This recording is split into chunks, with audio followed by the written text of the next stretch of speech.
बेटा listen here, chemical properties of carboxylic acid.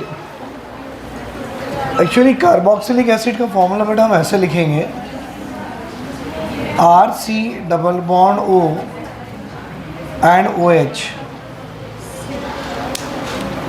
बेटा यहाँ पर हमको जो केमिकल प्रॉपर्टीज देखनी है, पहले due to cleavage between oxygen and hydrogen. अगर देखो आप ऑक्सीजन और हाइड्रोजन के बॉन्ड तोड़ोगे तो what we are going to get बेटा, we are going to get it is a RC double bond O negative and H positive. तो पहला रिएक्शन क्या हो गया, इसकी टेंडेंसी H प्लस देने की है, मतलब ये बन गया एसिड। तो ये किससे रिएक्ट करेगा बेटा, it is going to react with either metal sodium और it is going to react with the alkali that is NaOH। तो बेटा जब भी आप क्लीवेज बिटवीन ऑक्सीजन हाइड्रोजन देखोगे तो वहाँ पे रिएक्शन ऑफ एसिड सोडियम के साथ मेटल के साथ होगा और रिएक्शन ऑफ कार्बोक्सिलिक एसिड किसी आल्कली के साथ होगा। तो ये पहला है, दैट इज केमिकल प्रॉपर्टीज में। So reaction involving, I am writing here, it is a reaction involving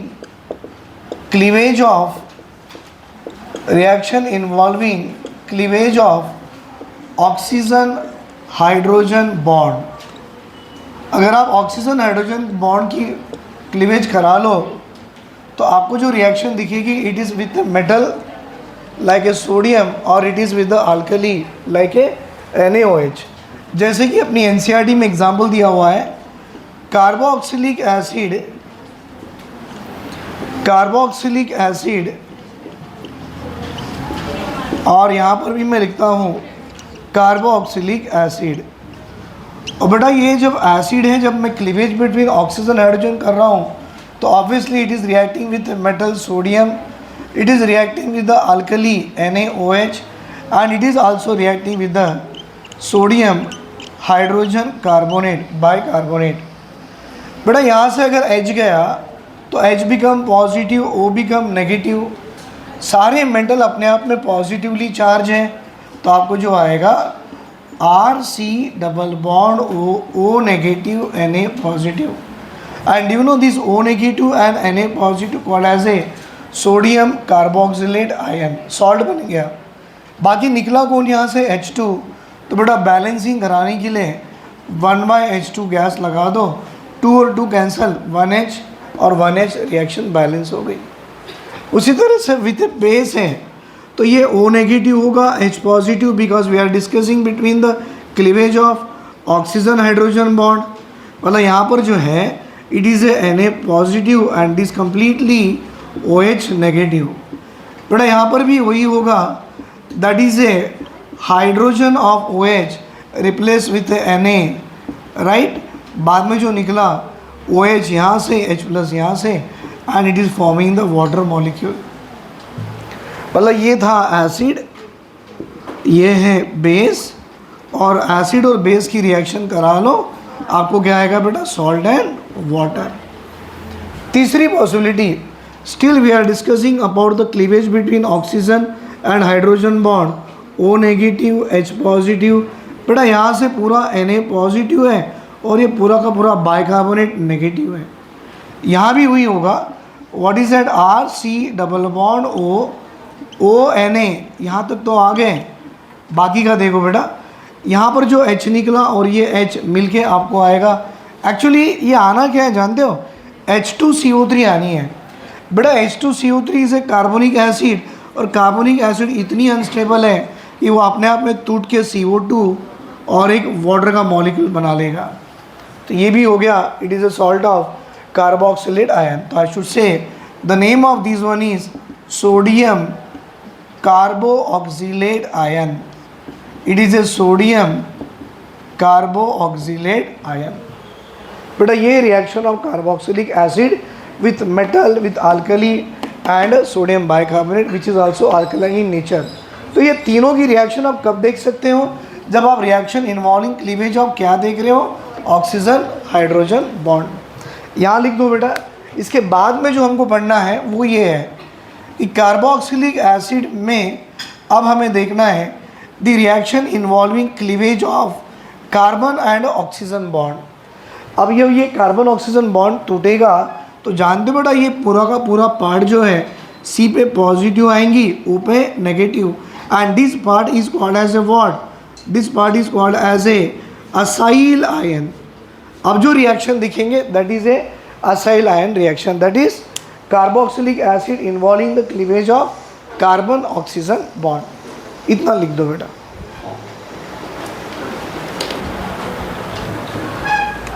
बेटा नेक्स्ट वन अभी ये देखिए, this is a carboxylic acid. I am going to discuss the acidic nature of the carboxylic acid. This is a RC double bond OH। अगर मैं यहाँ से H+ को निकाल दूँ तो बेटा मुझे जो आएगा that is called as a carboxylate ion. और जानते बेटा ये carboxylate ion is resonance stabilise है। कैसे? ये O नेगेटिव यहाँ आ जाए, डबल बॉन्ड यहाँ आ जाए। देखो बेटा ये नेगेटिव चार्ज कहाँ से कहाँ घूम रहा है, तो मैं बता दूँ ये है R, then C, then O, और ये भी O है। नेगेटिव चार्ज थोड़ी देर के लिए इस ऑक्सीजन पे जाती है और फिर घूम के इस ऑक्सीजन पे आती है। तो मैं बोलूँ negative charge is on highly electronegative atom as well as again it is on the highly electronegative atom. तो ऐसे रेजोनेटिंग स्ट्रक्चर को बोला जाता है बेटा टू इक्विवेलेंट रेजोनेटिंग स्ट्रक्चर्स। और जब कभी भी आपके पास टू इक्विवेलेंट रेजोनेंस स्ट्रक्चर्स आते हैं that will be considered as a most stable conjugate base. क्यों? क्योंकि इस कंपाउंड की टेंडेंसी H+ देने की है, तो ये कंपाउंड का नेचर क्या हो गया बेटा, एसिडिक नेचर। और इससे मिलने वाला जो कंजुगेट पार्ट है बेटा उसका नाम होगा कंजुगेट बेस। और ये कंजुगेट बेस है कैसा, मोस्ट स्टेबल कंजुगेट बेस है। अगर ये कंजुगेट बेस सबसे ज़्यादा स्टेबल होगा तो इसका करस्पॉन्डिंग जो कंपाउंड होगा that will be considered as the most acidic. तो अब ये एग्जाम्पल मैंने ऐसे दे दिया है। तो आपको एक बात बता दूं बेटा, अगर मैं कार्बोक्सिलिक एसिड की बात करूं और किसी अल्कोहल की बात करूं, और we can discuss about the aromatic alcohol, और we can discuss about the only alcohol and all, तो carboxylic acid will be considered as the most acidic, what you can say most acidic carboxylic acid due to having two equivalent resonating structures। तो बेटा ये किसी भी compound की अगर आपको acidic strength देखनी है तो what you should know, acidic strength should be directly proportional to its Ka value. What is a Ka बेटा? Ka called as a dissociation constant of, it is a dissociation, it is a dissociation constant of weak acid। और जानते बेटा सारे organic acid जो होते हैं ना, सारे ऑर्गेनिक एसिड कैसे हैं, they all are the weak acid. और acidic strength directly proportional to K है but inversely proportional to Pk है। बेटा ये कंसेप्ट है to identify the acidic strength of any acid. इसके अलावा ये भी होता है बेटा कि अगर आपके पास कोई इलेक्ट्रॉन विड्रॉइंग ग्रुप हो, अब आपको इतना तो मालूम हो गया विड्रॉइंग ग्रुप क्या हो गए, आइदर -M और -I। और इलेक्ट्रॉन डोनेटिंग ग्रुप भी हो सकते हैं बेटा। What is a electron donating group? Either it is A +M और इट इज़ ए +I। बेटा जितने भी इलेक्ट्रॉन विड्रॉइंग ग्रुप होते हैं they will increases the acidic strength, they will increases the acidic strength. और जितने भी इलेक्ट्रॉन डोनेटिंग ग्रुप होते हैं they will decreases acidic strength. तो अभी अगर आपको एसिडिक स्ट्रेंथ की कंपैरिजन करानी है विथ ए ऑर्गेनिक एसिड और मिनरल एसिड से, तो हमेशा याद रखो बेटा सारे मिनरल एसिड जो होते हैं that all the mineral acid are considered as a strong acid.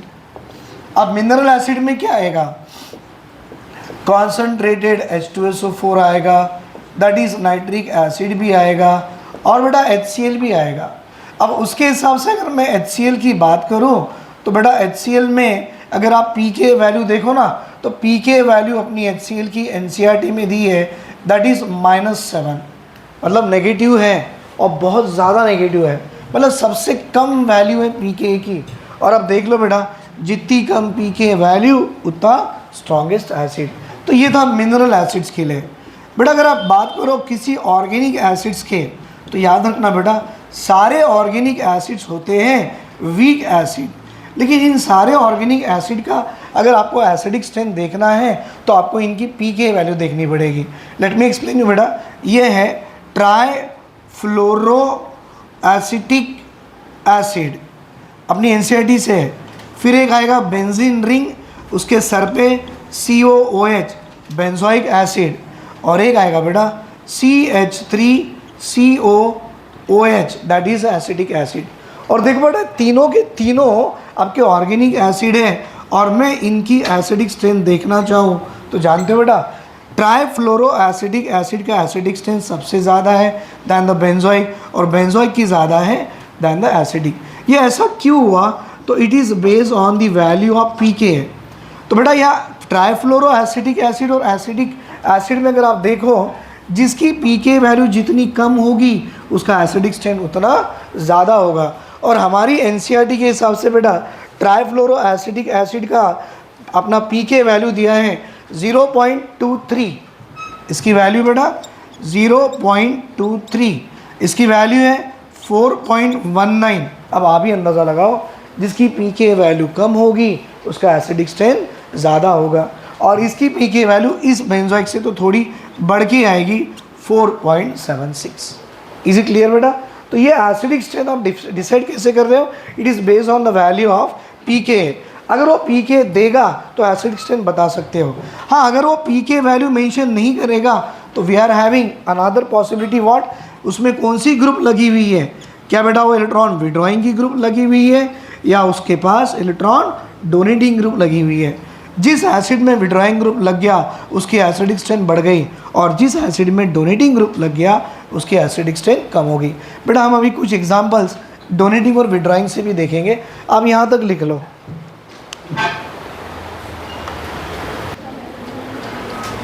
बेटा ये पीके वैल्यू से आपको एक चीज़ समझ में आ रही है, ये है एरोमेटिक एसिड और ये है एलिफेटिक कार्बोक्सिलिक एसिड।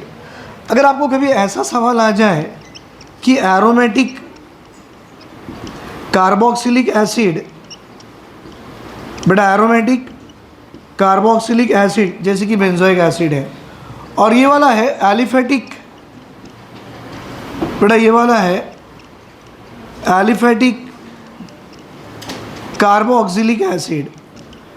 अगर इन दोनों में आपको एसिडिक स्ट्रेंथ डिसाइड करना है तो हमेशा याद रखो बेटा, aromatic carboxylic acid is more acidic than that of aliphatic carboxylic acid. किसी ने रीज़न पूछा तो ये लिखना बेटा, pK value for the aromatic carboxylic acid is less than the pK value for the aliphatic carboxylic acid. इससे क्या होगा बेटा, जिसकी पीके वैल्यू कम हो उसकी एसिडिक स्ट्रेंथ ज़्यादा होती है। अब इसमें एक्सेप्शंस भी आते हैं, मैं आपको बताऊंगा कैसे। बेंजोइक एसिड, एसिटिक एसिड और बीच में एक आएगा फॉर्मिक एसिड, और वो तीनों की एसिडिक स्ट्रेंथ आपको कंपेयर कराना है। I will take you on the next page. इतना तो लिख दो बेटा आप लोग। बेटा अभी जो मैंने आपको बताया वो ये है, द फर्स्ट वन इज, मैं ऐसे लिखता हूँ कंपाउंड ए, बेटा it is called as a benzoic acid. Compound B, it is an acetic acid, and compound C, it is a formic acid। अगर आप इन तीनों में एसिडिक स्ट्रेंथ को ऑर्डर में लगाना चाहते हो तो बोलो किसकी एसिडिक स्ट्रेंथ सबसे ज़्यादा होगी और किसकी एसिडिक स्ट्रेंथ सबसे कम होगी। तो जस्ट लिसन हियर, अगर आपको इन तीनों को आंसर लगाने हैं तो पहले ये दोनों को निकाल लो। बेटा ए और बी में सबसे ज़्यादा एसिडिक स्ट्रेंथ किसकी है? ए। तो मैं लगा दूँ ये ए की एसिडिक स्ट्रेंथ हमारे बी से तो ज़्यादा है, दिख भी रहा है। Already we saw here aromatic carboxylic acid की एसिडिक स्ट्रेंथ ज़्यादा होगी दैन द एलिफेटिक। अगर आप बोलेंगे सर पीके वैल्यू से डिस्कस करना चाहते हो, सही है। पीके वैल्यू के अलावा भी देखो बेटा, यहाँ पर ये CH3 दिख रहा है आपको, and do you no CH3 is a electron donating group, plus I group दिखा रहा है। और बेटा इस COH ग्रुप से जो लगा हुआ फिनाइल ग्रुप है, फिनाइल बेटा ये फिनाइल के पास दो है, या तो +R भी है और -I भी है, दोनों भी है। -I भी हो सकता है इसका और +R भी हो सकता है। तो अभी +R को छोड़ दो, माइनस तो है विड्रॉइंग और ये डोनेटिंग, तो ऑब्वियसली जितनी ज़्यादा विड्रॉइंग होगी उतना ज़्यादा एसिडिक स्ट्रेंथ। यहाँ तक तो सही है बेटा। ये हाइड्रोजन जो होता है ना, वो एक रेफरेंस एलिमेंट माना जाता है बेटा, वो रेफरेंस ना तो देगा ना तो लेगा, तो देगा भी नहीं लेगा भी नहीं, -I भी नहीं +I भी नहीं, तो इसकी एसिडिक स्ट्रेंथ डिसाइड कैसे करेंगे? तो let me explain you in दोनों के बीच में बेटा, इन दोनों के बीच में अगर मैं इसकी एसिडिक स्ट्रेंथ लिखना चाहूँ तो इसका कंजुगेट बेस ऐसे होता है, और ये एसिडिक एसिड का अगर मैं कंजुगेट बेस लिखना चाहूँ तो ये कुछ ऐसे होता है। अब आपको मालूम इसके भी 2 इक्विवेलेंट रेजोनेंस, इसके भी 2 इक्विवेलेंट रेजोनेंस, कैसे जानते हो कैसे आएगा बेटा? ये आएगा CH3, फिर C, फिर ये O और AO, और ये negative charge is on the both oxygen atom. और इसका भी देखो बेटा, आपको क्या आएगा, it is H then C then O, और नेगेटिव चार्ज इन दोनों ऑक्सीजन के बीच में डिलोकलाइज हो रहा है। बेटा एक काम करेंगे, थोड़ा बेंजोइक एसिड भी बना के देखेंगे। ये रहा बेंजोइक एसिड का, this is called as a benzoate. और अगर आप इसकी रेजोनेंस स्ट्रक्चर बनाओ तो जानते हो कैसे आएगा बेटा? ये भी कुछ ऐसे ही आएगा, and here it is having C bonded with O and negative charge will delocalize in between these two।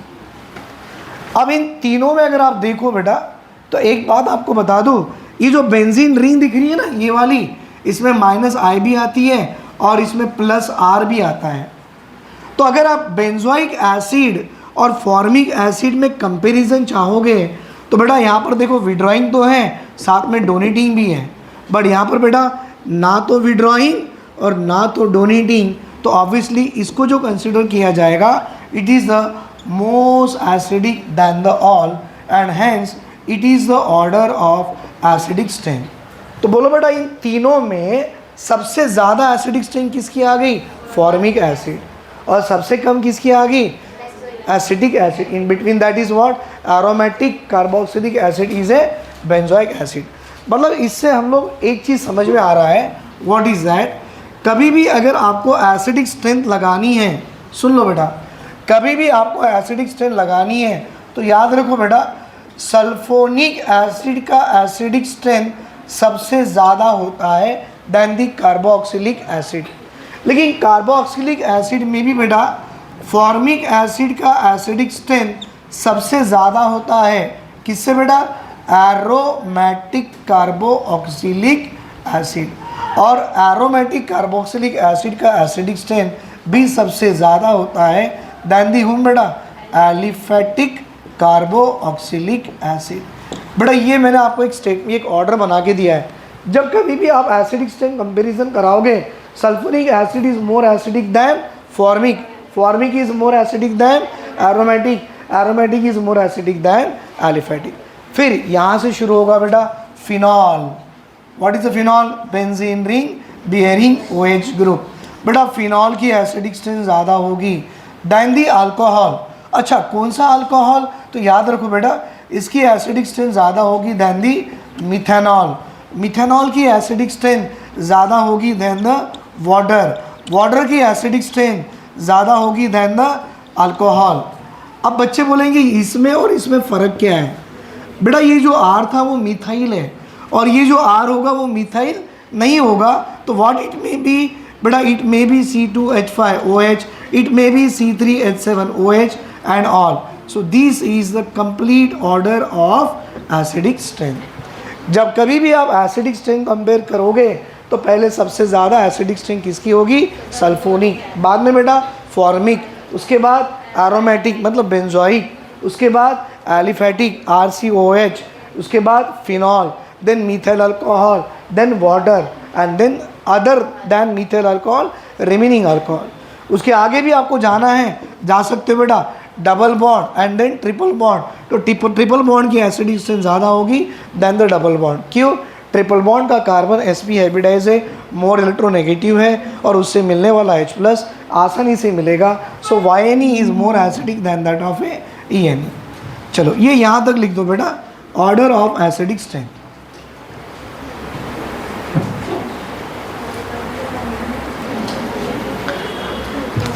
बेटा as we know that acidic strength is directly proportional to minus I. देखिए यहाँ पर acidic strength is directly proportional to electron withdrawing group. और बेटा यहाँ कुछ minus आई की मैं ऑर्डर लिख के दे रहा हूँ, माइनस आई की ऑर्डर। ट्राई फ्लोरो CF3 की माइनस आई ज़्यादा है दैन दी NO2 बेटा, NO2 की माइनस ज़्यादा है than the CN, then fluoro, then chloro, then bromo, फिर आएगा आयोडो, और फिर आएगा PH एज ए फिनाइल। अब जानते हो फिनाइल को ऐसा भी लिखा जाता है, एक बेंजीन रिंग और फ्री बॉन्ड, या तो आप उसे ऐसा भी लिख सकते हो। तो बेटा ये ऑर्डर होगी माइनस आई की। मतलब इसके हिसाब से अगर मैं ऐसे जोड़ूँ, देखिए CF3COOH और CCl3COOH, तो CF3COH की एसिडिक स्ट्रेंथ ज़्यादा है दैन द CCl3COH। क्यों? CF3 का माइनस ज़्यादा है दैन द क्लोरो। तो जितनी ज़्यादा माइनस आए उतनी ज़्यादा एसिडिक स्ट्रेंथ। अच्छा अब मैं यहाँ ऐसे कर दूँ बेटा, यहाँ Cl2 डाल देता हूँ, यहाँ CH और ये COOH। अब इन दोनों में इसकी एसिडिक स्ट्रेंथ ज़्यादा है, बिकॉज इसके पास देखो कितने हैं बेटा, 3, इसके पास 3 माइनस आए और इसके पास 2। जितने ज़्यादा माइनस आए उतनी ज़्यादा एसिडिक स्ट्रेंथ। बेटा इसकी भी एसिडिक स्ट्रेंथ इससे ज़्यादा है, राइट? इसकी भी एसिडिक स्ट्रेंथ इससे भी ज़्यादा है। ऐसा क्यों? आप बोलोगे NO2 का माइनस आई ज़्यादा है दैन द क्लोरीन। बेटा यहाँ पर NO2 मतलब एक ही माइनस आई लग गया, और यहाँ देखो कितने माइनस आई लग गए, 2। तो बेटा अगर आपके पास 2 माइनस आई लग गए तो उसकी एसिडिक स्ट्रेंथ ज़्यादा होगी even than that of NO2। ये अपनी NCERT से लिया गया एग्जाम्पल है बेटा, CHCl2 एंड NO2। उसके बाद CN पे आई है। अब देखो बेटा यहाँ पर NO2 के बाद मैं CN ले रहा हूँ, और हम जानते हैं CN का माइनस आई NO2 से कम है, तो ऑर्डर ऑफ एसिडिक स्ट्रेंथ भी क्या होगी, उसकी डिक्रीज हो जाएगी, right? After NO2 and CN the next example given in NCERT and that one is बेटा फ्लोरीन, क्लोरीन, ब्रोमीन। अभी आ गया फ्लोरीन CH2COOH, फिर आएगा ब्रोमीन CH2COOH, देन आएगा आयोडीन, सॉरी फ्लोरीन के बाद क्लोरीन डालो, क्लोरीन के बाद ब्रोमीन डालो। बेटा इन सब की एसिडिक स्ट्रेंथ ज़्यादा है दैन दी HCOOH, फॉर्मिक एसिड। क्योंकि देखो इन सब में बेटा आपके पास एक माइनस आई लगा हुआ है, एक माइनस आई लगा हुआ है, और जितनी ज़्यादा माइनस आई होगी दैन दी ClBr उतनी ज़्यादा उसकी एसिडिक स्ट्रेंथ होगी। Till formic acid. उसके आगे भी देखो बेटा फॉर्मिक एसिड से भी आगे दिए गए हैं, that is 3 carbon. Let me tell you what is that. बेटा एक Cl आ गया, और ये रहा CH2 एंड देन COOH। यहाँ देखिए COOH से डायरेक्टली रेफरेंस एलिमेंट जुड़ा हुआ है, और बेटा ये COOH से आपको ये यहाँ तक एक प्लस आई जुड़ा हुआ है, और बाद में आपको माइनस आई जुड़ा हुआ है। तो COOH से अगर रेफरेंस जुड़ा हो और COOH से अगर प्लस आई जुड़ा हो, तो प्लस आई जुड़ने से एसिडिक स्ट्रेंथ क्या हो गई, कम हो गई दैन दी रेफरेंस। तो ये था बेटा Cl with 2 CH2 group. Then हमको करना पड़ेगा बेटा benzene, that is phenyl group. अब आएगा the next one is C6H5COOH। अब आप ही बताइए बेटा C6H5 का अफेक्ट क्या है, दैट इज है ये रहा माइनस आई का अफेक्ट है, राइट? और सेकंड एग्जांपल बेटा यहाँ पर मैं ये भी दे रहा हूँ, यहाँ पर देखिए प्लस आई है, बेटा प्लस आई के साथ एक माइनस आई जुड़ा हुआ है और यहाँ पर ओनली एक वीक माइनस आई जुड़ा हुआ है। तो यहाँ पर देखिए the strongest electron withdrawing group होने के कारण इसका एसिडिक स्ट्रेंथ बढ़ गया दैन दी फिनाइल, और फिर एक फिनाइल होगा, एक CH2 होगा और एक COOH होगा। तो देखो बेटा इस एसिड से आपके पास लगा हुआ जो ग्रुप है इट इज़ ए प्लस आई, और फिर ये जो लगा हुआ है माइनस आई। और यहाँ देखिए एसिड से आपसे लगा हुआ है डायरेक्टली माइनस आई, डायरेक्टली माइनस आई लग गया तो एसिडिक स्ट्रेन बढ़ गई, और प्लस आई लग गया तो एसिडिक स्ट्रेन कम हो गई। ये सारे ऑर्डर बेटा NCERT से ले रहा हूँ मैं। And now the remaining is that ये वाले, ये आ गया CH3COOH बेटा मिथाइल का, और ये रहा C2H5COOH और इथाइल का। बेटा इथाइल के पास प्लस आई ज़्यादा है, मिथाइल के पास प्लस आई कम है। Less the plus I more the acidic, more the plus I less the acidic, and hence it is the order of acidic strength. ये पूरी एसिडिक स्ट्रेंथ बेटा NCERT से ली गई है, सो आप इसे लिख लो।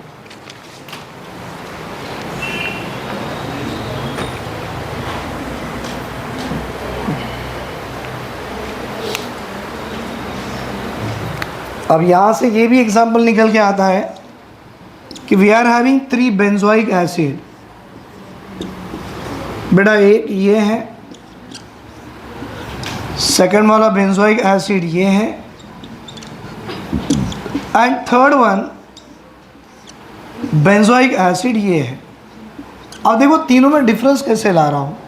First one OCH3 at the para, second one reference element H is at the para, third one NO2 donating, it is withdrawing, that is at the para।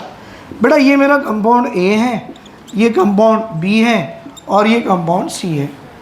अब आप देखिए NO2 क्या हो गया बेटा, it is a electron withdrawing group, it increases the acidic nature. बेटा OCH3 is a electron donating group, मतलब इसके पास प्लस M का इफेक्ट है और इसके पास माइनस M का इफेक्ट है। That means among A, B and C is more acidic than that of B, even than that of A। और दिख रहा बेटा जितनी ज़्यादा स्ट्रॉन्गेस्ट विड्रॉइंग होगी उतनी ज़्यादा एसिडिक, और डोनेटिंग होगी उतनी कम उसकी एसिडिक नेचर।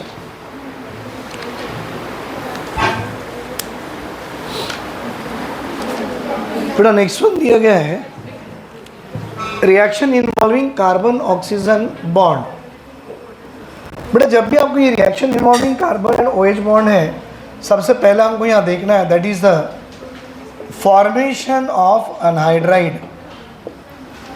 अनहाइड्राइड मतलब किसी एसिड में से अगर आप वाटर मॉलिक्यूल निकाल लो तो जो मिला हुआ कंपाउंड होगा that is called as a anhydride, मतलब it is a compound does not contain water molecule.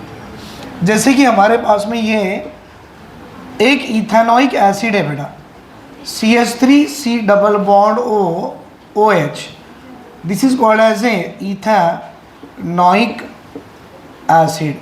अब ऐसे 2 मोल लिखने वाला हूँ मैं, देखिए कार्बन डबल बॉन्ड हो और फिर ये रहा OH और ये रही CH3। बेटा इन इथेनॉइक एसिड को अगर आप हीट करो in presence of mineral acid like concentrated H2SO4 या HCl गैस, तो यहाँ से देखिए बेटा वाटर मॉलिक्यूल निकल गया, क्योंकि ये डिहाइड्रेटिंग एजेंट होते हैं। अगर वाटर मॉलिक्यूल को निकाल दें तो क्या आएगा CH3, then CH3 it is bonded with the C double bond हो, फिर आ गया बेटा C डबल बॉन्ड हो एंड CH3, क्योंकि यहाँ से आपने निकाला गया बेटा, आपने निकाल दिया प्लस ऑफ H2O, तो इसका नाम हो गया इथेनॉइक एसिड से ethanoic anhydride, because it is a molecule does not contain water molecule and it is called as a anhydride.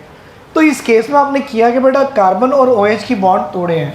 देखो ये रहा C और ये रहा OH, आपने ये बॉन्ड तोड़ दिए, पर साथ में आपका इसके पहले वाले भी देखे थे reaction involving the cleavage of OH bond, तो यहाँ पे क्लीवेज ऑफ OH भी हो गई और क्लीवेज ऑफ कार्बन ऑक्सीजन भी हो गया, और आपको क्या आ गया अनहाइड्राइड। फॉर्मेशन ऑफ अनहाइड्राइड, बेटा second one, formation of Easter, बहुत इंपॉर्टेंट है ये, फॉर्मेशन ऑफ ईस्टर। और आप सब जानते हो बेटा ईस्टर बनता कैसे है। तो ईस्टर बनाने के लिए आपको सबसे पहले कार्बोक्सिलिक एसिड हो, फिर बाद में बेटा उसके साथ एक अल्कोहल हो। और कार्बोक्सिलिक एसिड या तो अल्कोहल होगा या तो फिनॉल डालो और इसकी एसिडिफिकेशन करा लो एसिडिक मीडियम में, तो आपको देगा as a ester plus water molecule. मैं इसका एक एग्जांपल देता हूँ और इसकी मैं आपको एक मैकेनिज्म भी सिखाता हूँ जो मैक्सिमम एग्जाम में पूछा जाता है। सो लेट अस से कार्बोक्सिलिक एसिड में मैं जो एग्जांपल ले रहा हूँ, I am going to take this example RC double bond O और ये रहा OH। सेकेंड वन बेटा यहाँ पर मैं ले रहा हूँ R-OH। Do you know this is called as a carboxylic acid and this is called as a alcohol.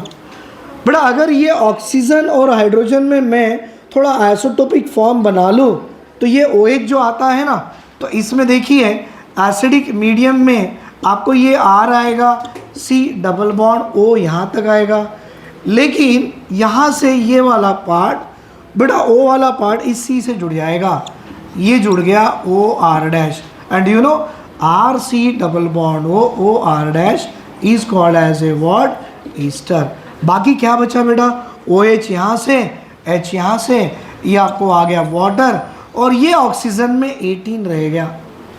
मतलब आपके पास एसिड से जो OH है वहाँ देखिए आपने breaking of carbon oxygen bond ही की है, क्योंकि हमारी हेडिंग भी चल रही क्या, reaction involving breaking of what is cleavage of carbon oxygen bond. अगर इसी को मैं ऐसे लिख दूँ बेटा RC double bond OH plus R dash OH और ये ऑक्सीजन को 18 करा लो, तो आपको अंदाज़ा लग ही गया होगा बेटा ये इसको रिप्लेस करेगा। मतलब आपको जो आने वाला ईस्टर है that is in acidic medium RC double bond OR dash, ये आ गई 18 बेटा, ये रहा H, ये रहा OH और ये वाटर मॉलिक्यूल बाहर। डिफरेंस देख लो बेटा क्या है, मतलब यहाँ पर भी breaking of carbon oxygen bond ही हो रही है और ये OH को बेटा ये RO और we can say R dash O और अल्को ऑक्साइड आयन इस OH को रिप्लेस करके आपको क्या दे रहा है, they are forming here as a ester and water molecule. आप ये लिख दो बेटा यहाँ तक, मैं इसकी आपको मैकेनिज्म भी दूंगा जो हमारी NCERT में है। उस मैकेनिज्म का नाम है बेटा असाइल न्यूक्लियोफिलिक सब्स्टिट्यूशन रिएक्शंस।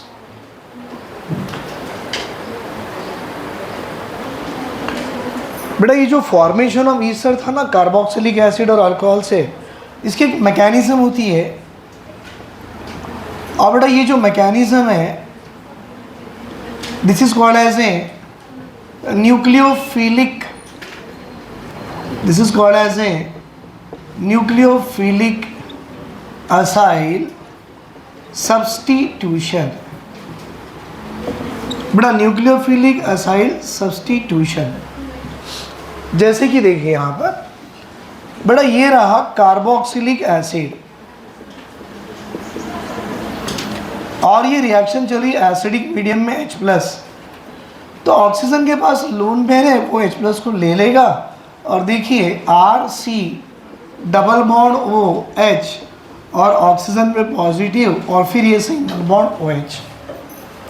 अब इस केस में देखिए ये कार्बन डबल बॉन्ड O है ना बेटा, ये वाला पाई बॉन्ड ऑक्सीजन पे चले गया तो ऑक्सीजन पे जो पॉजिटिव चार्ज है वो न्यूट्रलाइज हो जाएंगी, लेकिन इस कार्बन पे पॉजिटिव चार्ज क्रिएट हो जाएगी और जैसे ही क्रिएट हो जाएगी बेटा आपके पास ये अल्कोहल है R डैश OH वाला, इस ऑक्सीजन पे लोन पेयर है वो कार्बन पे अटैक करा लेगा, यहाँ पॉजिटिव चार्ज क्रिएट हो गई और जैसे ही क्रिएट होगी आपको ये कुछ ऐसे दिखेगा, सिंगल बॉन्ड OH, फिर यहाँ पर भी आ गया OH और फिर आ गया O के साथ H एंड R और इस ऑक्सीजन पे पॉजिटिव चार्ज। देखिए पाई बॉन्ड गया O पे, O क्या बन गया बेटा न्यूट्रलाइज, पॉजिटिव चार्ज यहाँ क्रिएट किया, ऑक्सीजन ने इससे बॉन्डिंग बना के ये आ गया। बेटा नेक्स्ट इसमें क्या होगा, इस केस में प्रोटॉन की ट्रांसफ़र होगी और जब ये प्रोटॉन का ट्रांसफ़र होगा, प्रोटॉन ट्रांसफ़र, तो ये कहाँ होगा वो भी देख लो। बेटा ये ऑक्सीजन है, ये H है, और ऑक्सीजन के पास दो दो लोन पेयर है।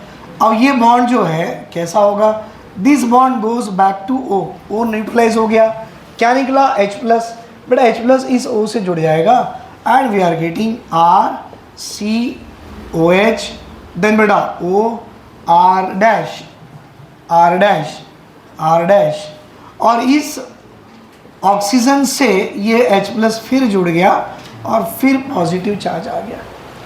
अब देखो बेटा ऑक्सीजन पे पॉजिटिव चार्ज अपने आप में क्या होता है, हाईली अनस्टेबल होता है। तो अब यहाँ से वाटर मॉलिक्यूल निकलेगा, और जैसे ही वाटर मॉलिक्यूल निकलेगा इस C पे क्या आ जाएंगी, positive charge, means this is a RCOHOR dash positive charge. बेटा इस ऑक्सीजन के पास दो दो लोन पेयर है, वो उसे बॉन्डिंग बना के फिर यहाँ पॉजिटिव चार्ज आ गया। भला इसको मैं बताऊंगा, it is called as a protonated ester, क्योंकि देखो डबल बॉन्ड O भी है, H भी है और पॉजिटिव चार्ज भी है। This is called as a protonated ester. और इस प्रोटोनेटेड ईस्टर से देखिए अपने आप जो H प्लस यहाँ शुरू हुआ था वही H प्लस बाहर आ जाएगा और वापस ऑक्सीजन पे बॉन्ड आ गई। देखिए C double bond O and then OR dash, और ये आ गया C, and this is called as a ester because we take out H plus ion. बेटा यहाँ पर ये ज़रा कंपेरिजन कीजिए आप, ये वाली एसिड और ये वाले ईस्टर में फ़र्क क्या है। बेटा ये अब भी आपका असाइल ग्रुप था, ये अब भी आपका एज इट इज़ ही असाइल ग्रुप है। पूरी मैकेनिज्म में देख लो ये कहीं चेंज नहीं हुआ। चेंज क्या हुआ है, ये जो OH है ना बेटा ये वाला, इस OH की जगह मैंने क्या लगा लिया, R dash O negative. This is called as a nucleophile, और इस न्यूक्लियोफाइल को किस पे लगाए बेटा आपने, असाइल पे लगाए, hence it is called as a nucleophilic acyl substitution. और अब मैं अगर इस अल्कोहल के ऑक्सीजन को O18 देता हूँ तो यहाँ भी O18 होगा, यहाँ भी O18 होगा बेटा, और यहाँ भी O18 होगा, और यहाँ भी O18 होगा। इसके पहले की एग्जांपल में जो दिया था, अल्कोहल की ऑक्सीजन असाइल ग्रुप से जुड़ेगा और आपके पास एसिड से जुड़ा हुआ ऑक्सीजन वो वाटर मॉलिक्यूल में चले जाएगा, ये यहाँ पर चले जाएगा। ये थी बेटा mechanism of nucleophilic acyl substitution, that is the formation of Easter from the carboxylic acid with what बेटा, अल्कोहल। ये अपनी NCERT में दिया हुआ है, आप एक बार इसे रेफर भी कर सकते हो।